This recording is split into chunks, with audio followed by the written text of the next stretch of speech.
हरियाणा के भिवानी में नशे की हालत में आपा खोकर अपनों को मार रिश्तों का खून बहा दिया। शराब के नशे ने पल भर में हंसते खेलते परिवार को उजाड़ा तो बुढ़ापे में एक दंपति को उम्र भर का दर्द मिल गया।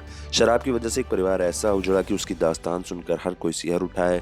तो शाम क्षेत्र के गांव गारनपुरा में 72 साल के बुजुर्ग महान सिंह ने लकवाग्रस्त होने की वजह से कई साल पहले बिस्तर पकड़ लिया था।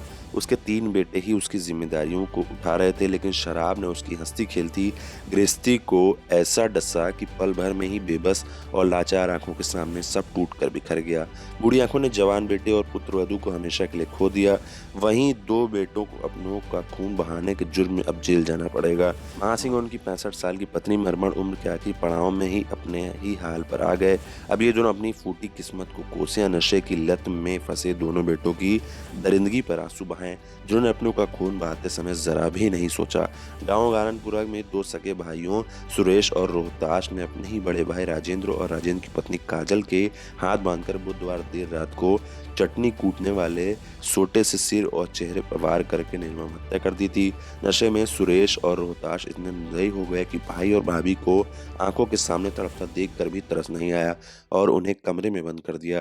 पड़ोसियों को जब तक इस वारदात की भनक लगी तब तक काफी देर हो चुकी थी। खून से लथपथ काजल को कमरे से बाहर निकाला तब तक वो दम तोड़ चुकी थी। वहीं घायल राजेंद्र ने अस्पताल पहुंचते ही प्राण त्याग दिए। वारदात की चश्मदीद राजेंद्र की मां मरमण ने तोशाम पुलिस थाने में दोनों बेटों सुरेश और रोहताश द्वारा बेटे राजेंद्र और बहू काजल की हत्या की शिकायत दी। पुलिस ने दोनों आरोपी बेटों के खिलाफ मां की शिकायत पर हत्या का केस दर्ज किया है।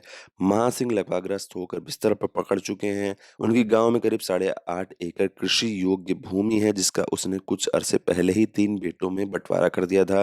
घर के अंदर कलह बढ़ी तो राजेंद्र अपनी पत्नी काजल के साथ उसी घर में बने एक हिस्से में अलग हो गया। महासिंह अपनी पत्नी मरमण और दोनों बेटे सुरेश और रोहताश के साथ अलग रहने लगे। एक ही घर की छत के नीचे रहने के बावजूद अलग-अलग रहने वाले 6 सदस्यों के इस कुनबे में ऐसा खूनी खेल हो जाएगा, किसी को आभास तक नहीं था।